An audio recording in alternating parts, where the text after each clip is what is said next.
Welcome, everybody. Tonight's good to see you. I think I got my mic working. I'm without Doug tonight, so it feels a little lonely, but that's how Denver After Dark is sometimes. Sometimes when you go to the bar, there's 5 or 6 people sitting around. You're talking at them, having a great time. And there's some nights you go there and you're alone and you're sitting there and you're nursing a whiskey or a Guinness. And you're just listening to the soft music the bar's playing, or maybe Megadeth or Pantera. And you're sitting there and just thinking about life. Or maybe it's Billy Joel, maybe it's Oasis. I don't know. Elton John, Van Halen, Boston. It's probably Boston. That's what it is. But it's great to see everybody tonight as everybody gets on. And I know a lot of times I start with story time, and I am, but I needed to start with somebody that you might have heard of, at least the last name of McCain, Meghan McCain. I think people, if they don't know, that's the daughter of John McCain. And I'm glad Cletus has Lagavulin. It's going to be hard for me to see the board tonight. I don't have Doug flashing it up, but this is fantastic. I hope everybody has a little bit of adult beverage with them. And listen, if you're a teetotaler, that's okay. So here's the thing. Meghan McCain, she's on Twitter. Hey, listen, she says this this is in terms of Charlie Kirk's killing. And I guess it's referencing the fact that she's a Republican and a Christian. Here's it goes. I legitimately don't know how to come together in unity with a group of people that would prefer me and all people like me are dead. What? Kids of famous senators? What are you talking about? Now, of course, she's alluding to the fact that somehow she's a victim in this, or that she can't breach the divide between the evil left on anybody non-MAGA. Let's be honest, too. It isn't just about the left. It's anybody non-MAGA. She can't breach that divide because of what happened to Charlie Kirk. Well, I got some stories for you tonight. Meghan McCain is ludicrous. And it's this kind of sort of this breathless influencer, or somebody who wants to be validated, somebody who wants clicks. That's all Meghan McCain is. Maybe, one of those sort of worthless, sort of, what is it, like barnacles on the boat of the United States that you just want to scrape off. But that's really what it is. But you guys should go take a look at that. It just made me laugh before I tell my story. And tonight, I know this is going to surprise people, but this story is about Bigfoot. I know. We have such a hellacious evening tonight. But as people get on, I hope you're ready for this, and I think you're going to appreciate this. So I hope everybody has heard of the Patterson-Gimlin film in 1967. It was filmed in Bluff Creek, a tributary to the Klamath River. I know it very well. As you guys know, I wrote Bigfoot It's Complicated about disinformation and people who have allowed Bigfoot belief systems to encompass their life, and also about the grift and the money that's made off of mining those Bigfoot believers, right? There's millions and millions and millions of dollars in Bigfoot belief systems. We actually should have a whole show about how that pyramid of money actually flows up to the top. It's almost like a hairy Ponzi scheme. You know what I mean? So you have all this going on right now. So anyhow, when I was writing the book, this is back in 2008, I was doing a project for the National Security Agency in Seattle. And I won't go into that too much, guys, because it wasn't alien stuff, okay? It wasn't alien stuff. So as I'm driving up there, I'm talking to one of the Bigfoot screamers. He was a friend of mine. Yes, a Bigfoot screamer, guys who yell for Bigfoot. If I can tell that story again too. So he was telling me when I was going up the interstate, I was meeting in a diner with some people, and wait till you get to this, that there was a orchard where Bigfoot was seen scratching his back. So anyhow, I'm like, well, what? Okay, anyway, I did not know that Bigfoot used apple trees to scratch his back, but obviously sometimes when you go out in the woods and you gift Bigfoot an apple, he's supposed to give you like a torn off squirrel head or something. So maybe he was just collecting apples to eat or something like that. I'm not going to probably do those movements like that much again as I'm doing this show. So anyhow, who am I going to meet, guys? Patterson-Gimlin film. As you know, Roger Patterson, he died of cancer in 1972, but Bob Gimlin, born in 1931, this is 2008, and he's still alive in 2025. Bob Gimlin agreed to an interview from me at his favorite local diner. That's right. It's in the book, Bigfoot It's Complicated. You can get it on audiobook also, where I added actual Bigfoot sounds in the book.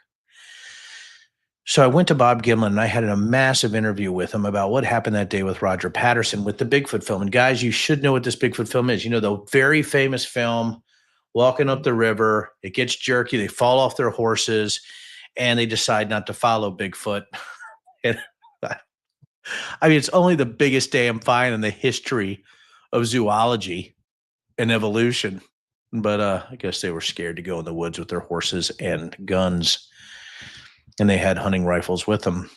And to be honest with you, I don't know. There's the no kill and kill crowds for Bigfoot. But anyhow, I digress. So I'm sitting across from him, and he's telling me about Roger Patterson wanted to monetize the Bigfoot film at local schools and churches and with people around the country. Bob Gimlin was not comfortable with that. He thought it was more scientific, so what he told me, and that it should not be used for those type of purposes. So one day, Bob Gimlin gets a call and says, listen, Roger is at a get-together, an event, and they're collecting cash to watch this film, and it says that Bob Gimlin is with him, and I know you're home. Pretty interesting, right, y'all? So Bob proceeds to tell me that Roger Patterson had hired a double to play Bob Gimlin at school halls so that they could charge and talk about the Patterson-Gimlin film. Pretty interesting, huh? So I asked him this question.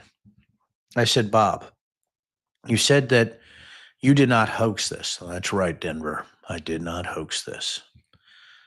And I asked him a question he has never been asked before. And by the way, guys, I don't like to brag, but if you've been in the intelligence business long enough, at that time I'm 38 years old, if you've been in the intelligence business long enough, you know specific questions that could turn. And those questions are not about whether he was involved as a question, but a statement or a question about others that could have fooled him. So here's what I asked him. I said, did Roger Patterson hoax you? Now, of course, you know, I don't know if you guys know this, Bob Hieronymus has already come out and said that he was the guy in the Bigfoot suit, right? I mean, and most people about the same height, very tall guy, very odd gait. You can go look that up. Also, listen, guys, the Patterson-Gimlin film is not just obviously faked. It's not even a very good one. So anyhow, but of course you have all kinds of people, right, that say they are. And by the way, R.I.P. Jeff Meldrum, Dr. Jeff Meldrum, who just died. He was one of the foremost Bigfoot primatologists in the country, I think at Idaho State or one of those universities in Idaho. And anyhow, so I know too much about this. I'm so sorry, everybody. So anyhow, Bob Gimlin proceeds to look at me. He steps back. I'm eating pancakes. And he goes, well, I didn't think of that. So as we're going along with the conversation, Bob, said there's no way it probably could be, but there was a lot of weird things that happened. He was accused of being a murderer. He had people who were Bigfoot believers said that he had murdered the Bigfoot family and they buried them there because they had heavy equipment. He had people try to accost him and his wife because of the Bigfoot film. Roger Patterson dies in 1972, apologizing to him, what he had done to actually monetize it by faking this other Bob Gimlin. Think about how crazy this is, what I'm telling you, everybody. I hope that you're getting what I'm putting out there right now. So he goes, Demmer, let me tell you a joke. I said, sure. And he goes, well, you've heard all this stuff. I said, yeah. He goes, well, you know how a fairy tale begins, right? I said, well, how's that? He goes, once upon a time. I said, okay. He goes, you know how a cowboy story ends? I said, how's that, Bob? He goes, wait till you hear this shit. And that was really the end of the interview. And I know it sounds climactic. I know it's like there's no way, Denver, that you had an interview with one of the founders, one of the members, one of the people who filmed the most famous Bigfoot film in history. And that's how he ended it. You know why, guys? Because there's a part of me he was telling me that he was full of shit. And I know he would say that's not true. Bob's been out there multiple times. Go look him up on YouTube. One of the nicest gentlemen I've ever met. And him and my wife became fast friends. Incredible horse person, right? Knows how to train horses. And just, for me, seems like a man with integrity. But interestingly, that's how he wanted to end the interview. And I'm not completely stupid. And you start wondering about how things can be memed, or you can have this long range made up thing that becomes so metastasized, so memed in society that becomes real, that it blooms into something uncontrollable and something you can't even refute, because if you do, it takes away who you are. It actually takes away the foundational thing of what makes you you. And if we think about religion, if we think about belief systems, if we think about all of that, how can you refute what made you you, even if you know it's shit? How do you do that? And what if that's what buttresses? What if that's just the foundational thing of what made you you after that? And you can't walk it back. And you know, there's people out there that are saying, I don't know. There's a, you know, Bigfoot, like some unknown creature. Interestingly, that was seen right in the area of the faked footprints in 1958 in Bluff Creek, right? Faked. We know this. We know they were faked, and we know how Bigfoot was coined, right? And we know that sightings exploded, just like UFO sightings after 1947 in Roswell. What if the foundational thing that makes you you is wrong, but you can't refute it? Or what if that is what you have to eventually believe, is that it was real? What if it becomes really part of who you are? And what if you can't turn from that regardless? So that everything is a victimization thing. Everything is a grievance thing, right? If somebody says Bigfoot's not real, well, I saw him, I filmed him. I am this guy. Or as the stories you guys have heard me tell about military officer that I knew who thought that Bigfoot visited him at night, right? Hovered over his bed. The Quaventalur, the mystical Bigfoot, the interdimensional traveler, protecting us in the 270 million plus war in the harmonic universes. Why am I getting angry? You guys like, Deborah, you just told a story about Bigfoot. You shouldn't be angry. Good Lord. The reason I'm angry is because belief systems should not be driving policy, or belief systems should not be getting in the way of facts and truth. And that is what this whole country is now based on, what you've seen this week. There's a lot I want to get to. I also want to get to some things about when you're looking at belief systems and how they actually totally encompass you. When you have Meghan McCain, when you have people that victimize themselves on something that had really nothing to do with left on right violence or right on left violence, when it had to do with accelerationism, when it had to do with something being called black pilled, when Thomas Crooks is not being brought into this conversation, the person who took a shot at President Trump right before. If we're not having conversations about Thomas Crooks, along with Tyler Robinson, we've actually missed the boat on what radicalization is.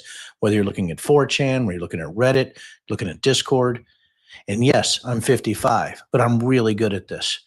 And I see a lot of great videos coming out about what being black pilled means and accelerationism. And I want everybody here to go look at what black pilled means. But I also want you to go get a documentary. It's called Feels Good Man.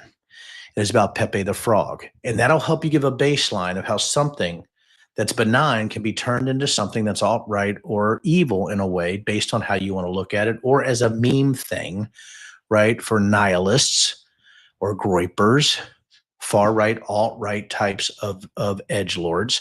You need to look at this. So I want you to go get Feels Good Man, a fantastic, let's see, I think I have that up on my link here, everyone. So let me just take a look real quick. That's right. It's directed by Arthur Jones. How would I know about this? Because my good friend Giorgio Angelini was a cinematographer, actually came here and wanted to film me about the actual linkage between J6 believers and Bigfoot believers, which there's tons of them. Except Bigfoot believers didn't storm the Capitol, try to overturn a free and fair election, which would have been more interesting as far as a grouping. Not going to lie. Can't imagine thousands of people dressed in Bigfoot costumes sort of besieging the Capitol. Be a hell of a picture from space. I think what I'm trying to say, folks, is that when you're looking at people who are saying this is somehow a religious war, that it's us and them, that people who profess to believe in the childlike and peaceful persona of Jesus Christ thinks there should be an annihilation of the left, right? When you have Mule Team 6 right out there talking about civil war, When you have people that are taking the belief system, something fantastical, something that can't be proven. And I'm not trying to, this is a very difficult thing, right? Because this could get me, in trouble with people who aren't listening to the words that are coming out of my mouth. But as somebody who's not particularly religious, I find it interesting that people are mythologizing or victimizing themselves on something where only just going one layer deep, you can see that this was most likely an accelerationist who had Groyper memes on bullets, right? And something that looks like what a Thomas Crooks type of profile is, because it's almost always that. There's a reason that I can be a little bit right, is because past performance is based on, past performance really predicts future performance, but also the data, it's sort of baselines it out, right, guys? Young white males are an issue. White males are an issue when it comes to this particular type of crime. It's just where we're at. And yes, is there left and there right-leaning political violence? Of course there is. But what we have accelerationists getting exactly what they want, because we have an administration that wants to make a conflagration of what's happening right now for their own political means. And what you're looking at is a lot of white nationalist behavior intertwined with Christianity. And that's what's happening. That's why I get angry. Because you know how a cowboy story starts. Wait until you hear this shit. And that's what we're seeing right now. And while all this is happening, while you see accelerationists who are black-pilled, and what does that mean? I'm going to go really quickly, and then I'm going to get into what's really important this week. The Charlie Kirk killing was not the most important thing happening this week. Not. Huge movements in the United States of America that could affect us for a long time. When you're looking at jobs reports, the economy, right? When you're looking at the Maxwell emails, when you're looking at the lies that she said to Todd Blanche, we're looking at Ukraine and Poland.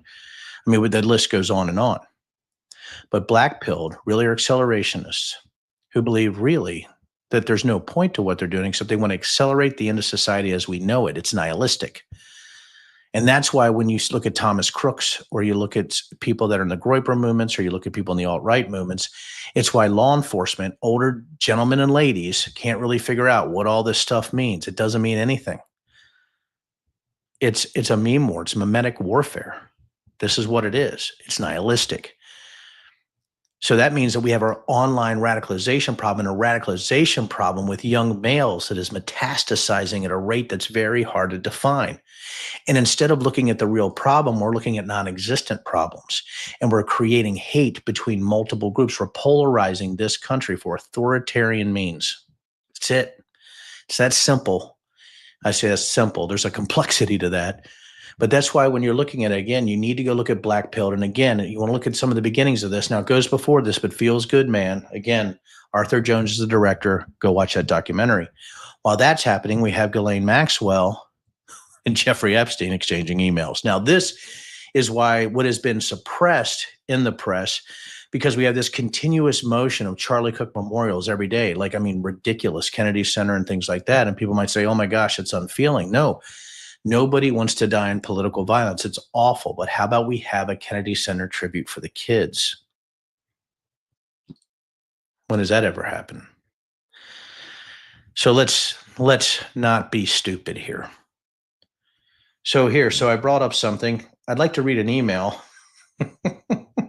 between Maxwell. Look at this. Denver's all prepared, right? I'd like to read an email between Maxwell and Ghislaine. Now, by the way, remember that Ghislaine, she told investigators, Todd Blanche, the obviously ethical attorney for Donald Trump, said that she really, after 2003, she didn't have a whole lot of linkages to Epstein, but these emails are prolific all the way up to 2022. Oh, maybe she was lying. I know it's hard to believe, guys, but a perjurer and child rapist might be lying. So here's one of the emails. Question, Epstein wrote to Maxwell on May 23rd, 2008. Which one do you prefer? Lewd and lascivious conduct, or procuring minors for prostitution? That was 2008. And if you look at these 18,000 emails, there's some pretty good pretty good discussion about that. But I don't even know if you guys have been tracking the Maxwell emails, and I hope you're talking to each other on content. I hope you guys are sharing information right now. Have you been looking at the Maxwell email content? And what I would ask, what I might have my company do, is actually take all 18,000 emails and summarize it, maybe through an AI or some kind of, we can do that, I'm not saying some kind of AI, it is our AI. But if there's really savvy technologists out there that are on this thread, why not? Why not take a big ingest and take a look in the summarization of those emails and see what you can find? It would be really interesting. Obviously, you got to build some guardrails. Hope you guys know how to build the rules, do some of the tuning. There's a lot to it. I don't know if you just want to ingest it into ChatGPT or into Anthropic or whatever. But if you got some savvy folks out there, I think you should look at them. So while all this is happening, right, you sort of have this global dress down, right, of what's happening over in Ukraine. Now, we haven't got to Israel and Gaza, guys. Haven't even got there. There's so much, right, that's happening in this world, right? Especially the jobs reports, right? And when you're looking at what's going on with tariffs and manufacturing, 6 months in a row regression, you now have the fears of stagflation we're seeing here at our distillery. But when it comes to the Maxwell emails and Epstein, I would humbly submit that what you're seeing at the flood the zone and this political thing of this Christian nationalism fervor that the left is somehow responsible, and sadly, this trans hate that you're seeing out there, this transgender hate, when it's ludicrous, right, to think that at all. Because guys, I've done a lot of studies in my life and I haven't seen a transgender crime wave ever. Have you guys seen? I mean, are there transgender camps out in the woods and they're all out there training? It's ridiculous, right? So it's just hilarious. There are no transgender crime waves. I'm just going to put that out there right now for everybody to hear, right? So I love that. I'm looking at Scout says groomers and groypers. So that's fantastic. That's alarming alliteration. So what I want to say here is this bevy of activities, this flood the zone, is really an Epstein file distraction. And everybody's like, oh God, Dan, you should have funerals. You should have tributes to people. If there's a significant portion of the population, they can have as many tributes as they want. But Kennedy Center honors, flying in Air Force Two, having the vice president carry the casket. This is specifically for the 2026 midterms. And to me, it's disgusting. Even the speech by Charlie Kirk's wife, I found unsettling, to say the least. I just wonder, I would hope that my wife, say I'm 82 years old, right, and I die, I would hope there's not something the next day that has a cap of the president who supports me on the desk. There's something really wrong about all of that. So we have Maxwell, we have the Charlie Kirk murder. We have the brimstone of artificial righteous indignation to cast a minority group as a hate-filled sociopathic or psychopathic group that's killing Christians. That's what they're saying. We have all that happening, which is ludicrous. They just have to be honest, right? We just would have to a facts-based FBI, but you can't with Kash Patel because he's too busy worshiping Valhalla. So here's what we got. Now we got Ukraine and Russia, and you have Trump actually getting on Europe after a bizarre and blistering attack from Russia into Ukraine. And you have the Polish incursion of drones. Now, guys, listen, I've been on the news. I was on with Michael Steele, MSNBC. The danger here is that I called Poland months ago. I'm going to just take credit. I was well ahead of everybody. Just like I was ahead of J6, because that's what happens when you've actually been in Eastern Europe multiple times and even in Ukraine lately. So you have all that happening also. What do we have here? We have a president who capitulates to Putin again. Why? Because he's also sort of in bed with Orban in Hungary. So we as Americans should be up in arms about this. We have a Putin sympathizer, whether it's on accident or purpose, whether he's ignorant or he's not ignorant, whether he's specifically on Putin's side or he's just stupid, whether you're getting shot on purpose or shot on accident, you're still getting shot. That's just how life is. So we have a president who's either stupid or complicit or both, who is really dismantling the whole NATO system to the point that you have J.D. Vance, everybody's sort of in lockstep, right, about, hey, we really, it's up to NATO, it's up to the EU. This is very, very important. And let me say why, because I'm telling you now, Poland is no joke. Poland is no joke. This can escalate. And if you have 19 drones going into Polish airspace, there's an issue. And that issue is they were shot down, is what Trump said. So no big deal. No big deal. Are you kidding me? Are you kidding me? It just shows how unserious and dangerous it is, but it shows that there's a specific goal or objective to what Trump is doing. And just like us covering over the Maxwell emails, we're covering over this foreign policy issue based on the breathless clickbait reporting from our mainstream media. Really, it's just incredible and such an awful way to watch them sort of fall in to all this ridiculousness, and to the point of firing people who just restate what Charlie Kirk said. So we have that going on. And we have Netanyahu from Israel falling in, or actually buttressing these conspiracy theories about leftists killing the right. Now we have another world leader, Netanyahu, who certainly has issues and problems of his own. Awful what's going on over there. Now he's coming out and supporting these same type of conspiracy theories. Everybody needs to be aware of this. It's pretty interesting, you know. I've really, really tried to say, hey, I'm Denver Riggleman, and I'm here to point out whoever is wrong. Democrats or Republicans, independents, Green Party, I don't care. But it's very difficult because since I don't believe that they're sky fairies talking directly into my frontal lobe, I have a very difficult time with policy or accusations based on the unprovable. I really do. And it puts me in a very difficult situation, because one of the great things about America is our freedom of religion, our freedom to worship as we choose. But the thing is, we also have a freedom to not worship. And anybody who says this was founded of a Christian nation is just sort of ludicrous. We never wanted to go that route. The founding fathers knew that that went to ruin and doom.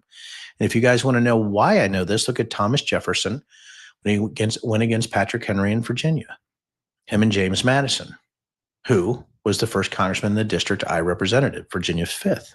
Did you guys a little bit of history today for you guys? That's why I tried to conduct myself in a way, right, that was respectful to the institutions of the Constitution, but also knowing Virginia's role in the history of the formation of the Republic.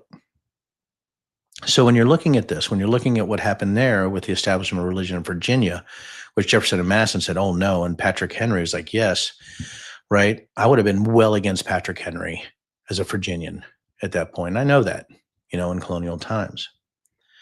So I'm having this difficult time in this juxtaposition of loving what we are as a country and what we stand for, the ideal, the dream that is the United States, of freedom of religion, but also knowing we have freedom from religion.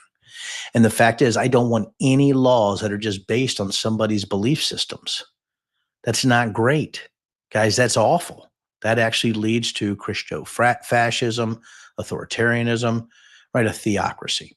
And that's something we don't want. And right now, when you see the Stephen Millers or the Laura Loomers, right? The glue sniffing weirdos, right? Those white nationalist sort of crazies, you start to get a little bit worried about what's going on out there from the words coming out of their mouth. It's just really bizarre to me. And I think we got to be very careful. And I'm understating that. I'm actually as concerned as I've ever been for this country right now. And you guys know that. It's because I always worried about fantasy-based policymaking. So we have that going on. And you get to a point that as you're watching so many things, we have a government that cannot walk and chew gum at the same time. Disinformation coming from law enforcement, maybe misinformation, depending on if it's directed or non-directed. The law enforcement seems to be as confused as everybody else in the administration about what's going on, right, with Tyler Robinson. And all you got to do is look at Thomas Crooks. Same profile. I bet you they have the same search history. I bet they shared some of the same memes.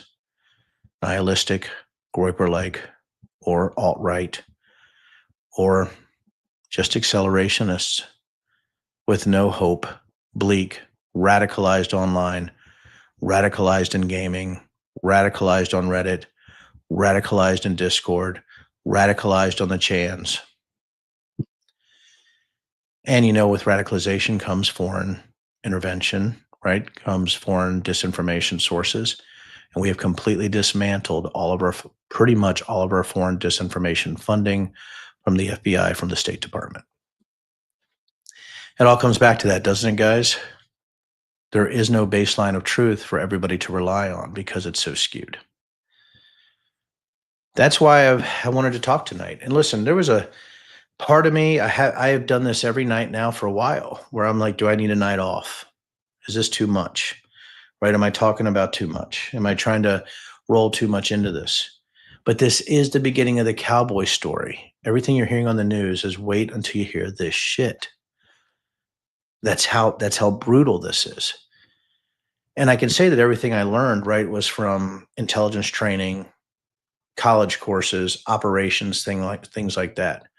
But looking at the years that I studied Bigfoot believers and how deep down the rabbit hole they went on belief systems that were absolutely unprovable, you get to a point that, it seems pretty benign, but it almost seems like, it's like almost what marijuana is to heroin, right? It's a gateway drug. You have your gateway conspiracy theories. And once you believe in one conspiracy theory, it seems you go downhill and believe all of them.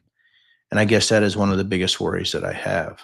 So lastly, I put out something on Blue Sky Next where I said, if I were to run as a third party candidate, would you support it if you agreed with me 60%? You guys know I asked questions specifically. What was interesting is that Blue Sky was more negative than X. I wanted to see, right? Am I actually planning to run? No, I don't think so. Not now, because I have so many companies that are happening right now. What I found interesting is how tribal some of the answers were. And I've always wondered about, what is the definition of insanity? Trying the same thing over and over again and hoping for a different result as we get close to 40 trillion in debt. We have a complete breakdown of functions. We have one party that's off the rails, another party that doesn't seem to know what they're doing. We have rule of laws down the tubes. And I remember people looking at me like, no, you got to be a Democrat because Republicans are destroying the country. And if you run as third party, it just turns to MAGA. There's no data to support that. I'm like, what's your data? What's your sourcing? And I would just say Ross Perot. People get pissed, But the thing is, it is difficult to run as a third party candidate. But I think we got to come to a time where there has to be another way. There has to be a rational and sane way. Somebody's not afraid to swing the million-pound shit hammer of facts. And I guess what I was surprised on Blue Sky Next is that some people just got personal right off the bat. And you can see who was tribal. You could see who automatically was thinking with their amygdala and not automatically trying to say, you know what, how would that work? How would that happen? And a lot of people, I get it. There's a strong feeling that if you run as a third party, maybe you hurt a candidate that should win over a candidate that shouldn't. Sure. But are we really down the line? We've been in this system for so long that we can only identify as D's or R's. I reject the premise. I reject it. And I think there's anybody can do it, right? It's people like me. And I'm not being arrogant. I don't want a D or R behind my name. I just don't. Now, it could be that I might have to run as a Democrat at a time because I don't think I fit in the Republican Party at all. There is no way that I can be in a party where the party leader is a sexual abuser and felon and somebody who believes in conspiracy theories and QAnon and aligns, it seems, with white nationalists based on his comments about Proud Boys and the stand back and stand by and some of the other things he's been saying lately that are very disturbing. But I also, saw some other people, right, that just said, would you wait till we beat the Republicans first? And a third party would be great. Some people trying to think it out. And here's what I ask of all of you. Do you think of yourself as a D or an R? Like if somebody were to say, hey, you're a Democrat or Republican, what would you answer? And the other thing I would ask you, is that the first thing you think of when you self-identify? I don't. I think it's a Denver Riggleman American, And honestly, as much as I hate bullies, I hate any party affiliation. I hate it. Everybody's like, Denver, you ran as a Republican. Guys, I ran for office, federal office, twice in my life. Once I won, once I lost. And I lost during COVID in a church with people waving Confederate flags at me. And it was like, you were a Republican, you sucked. No, I didn't. I certainly saw what was happening under the Trump regime. And I certainly noticed that there was no such thing as a new Republican that I tried to define myself. But I also see a party, Democratic Party, that can't seem to get out of its own way. And when I look at what's happening, when you look at the killing of Charlie Kirk, awful thing. When you're looking at Epstein files, when you're looking at Trump's lies, when you're looking at foreign policy based on graft and corruption, when you're looking at what's happening in Ukraine and Russia or Israel and Gaza, when you're looking at what's happening around the world, when you look at what's happening to trade and tariffs and alienating our allies and NATO going the way of the dodo bird based on Donald Trump's proclivities and wanting to make money probably in other countries, who the hell knows? Are you saying that we're stuck with this? Are you saying that George Washington was wrong? He knew what political parties would do. So as I'm coming to an end tonight, and I'm going to try to look at some of your questions. Remember, the questions are on the bottom. So if you guys have 7,000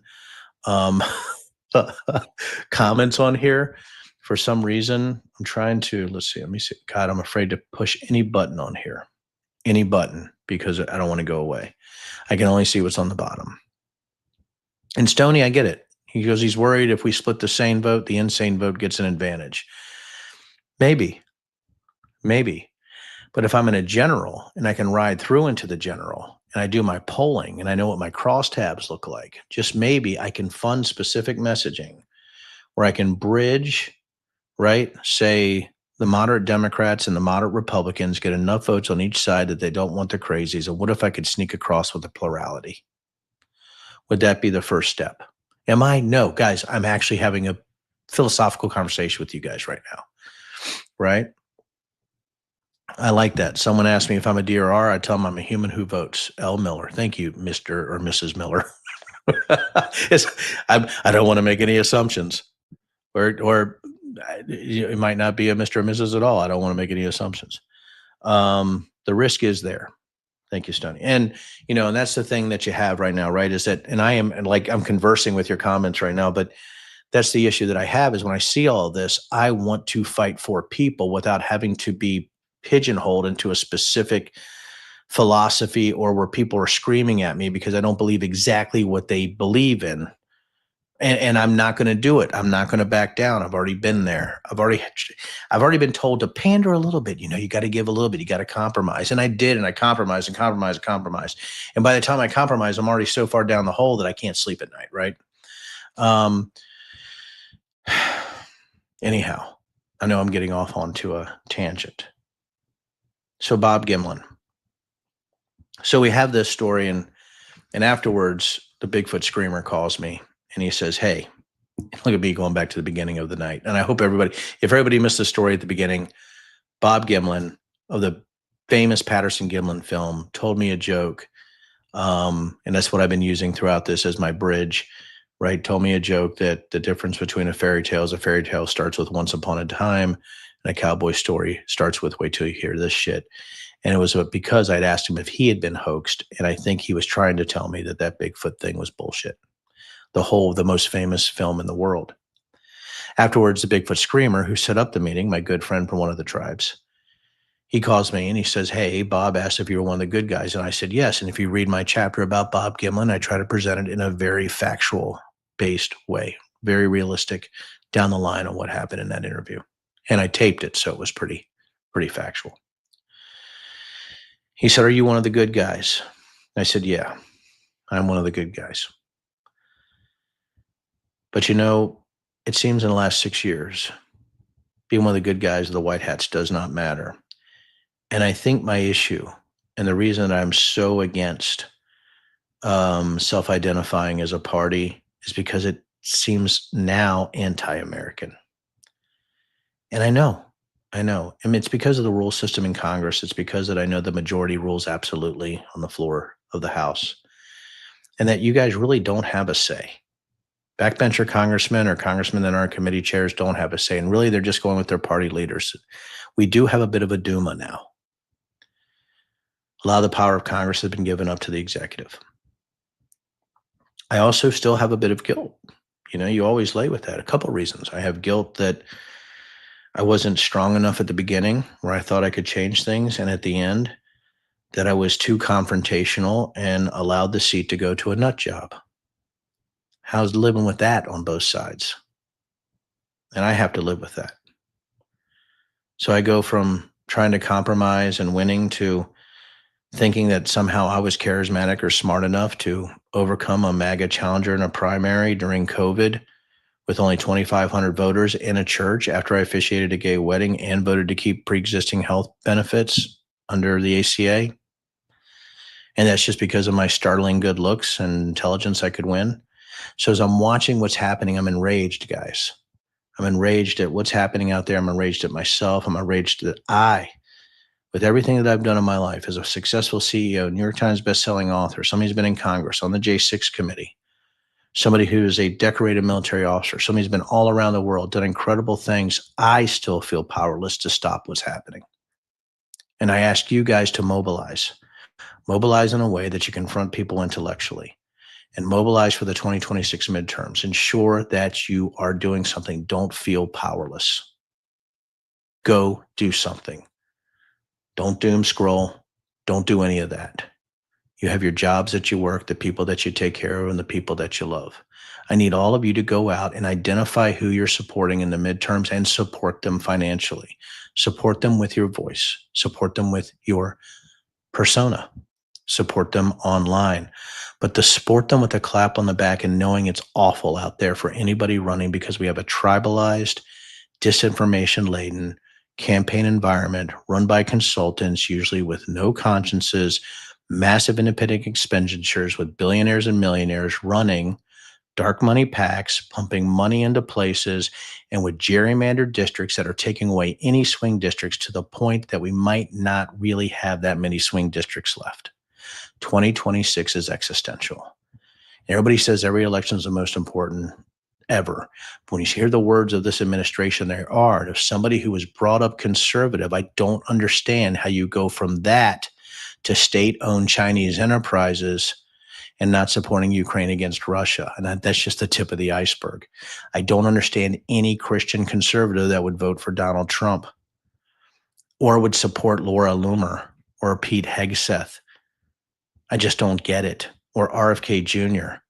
I don't understand the backsliding into the Stone Ages of medicine. All this is based on fantastical thinking. And it's based on a party that's gone nuts and another party that has no idea what to do, that are foundering in their own messaging, that do some of the stupidest shit I've ever seen with people who have no right to be leaders of that party. And my head explodes. And then I think, you know what? It's politics and consultants and polling and crosstabs and just winning your district. And I understand it and I'm still angry. I understand it and I'm still angry. That's why there has to be a third way. There has to be such a strong movement inside one of these that it actually takes it back somehow, because the MAGA movement has taken the GOP. There is no GOP. It's MAGA, America First. That's all it is. Anyhow, I'm at 43 minutes. I know I like to, this is about the time. So Raymond Smith says, okay, you said it. What did I say, Raymond? And and you're right about Fox. You're right about that. But again, how do you be loud? Understand what's happening first. Understanding that there's memes and there's a whole other network of far right and alt-right media that you're not aware of. You're just not. You don't even know where to go. Go try to get on 4chan tonight. Just go. Go get on Reddit. Go find where you need to go. Try to find some Telegram stuff, guys. Go see it. It's hard, isn't it? There's encrypted chat channels everywhere. Meme boards.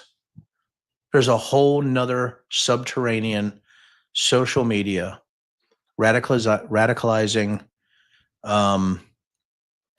bit farm that's happening right under your nose and you'll never know it. Democrats don't have anything like it. There's no Steve Bannon on the Democratic side. No Ben Shapiro. You guys think there are? Midas Touch, closest? Not really. They don't have that kind of juice, right? Even Candace Owens, right? You're looking at all of them. Sorry, guys. YouTube, crazies. Benny Johnson, explosive, everywhere. People are everywhere. Matt Walsh, everywhere. Elon Musk, you can't compete with him. X, it's an alt-right platform. All right, guys, what a night, right? What a night. I don't have my video to play, my alien abduction video. So right now at 45:15, with a lot of people watching, I like to say, I like it. Yep, Graham Plattner, very good. Lives in but have to know it's good. Listen, mobilize. Mobilize here. Mobilize here, right? And confront every single person who drags stupidity to you. I call it compassionate confrontation, but it's beyond that.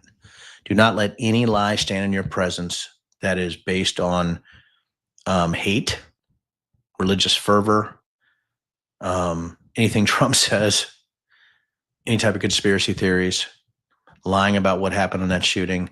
The reason the FBI and law enforcement hasn't released the shooting credentials and what's happened is because they're not quite sure, because it's so confusing, because this kid was an accelerationist.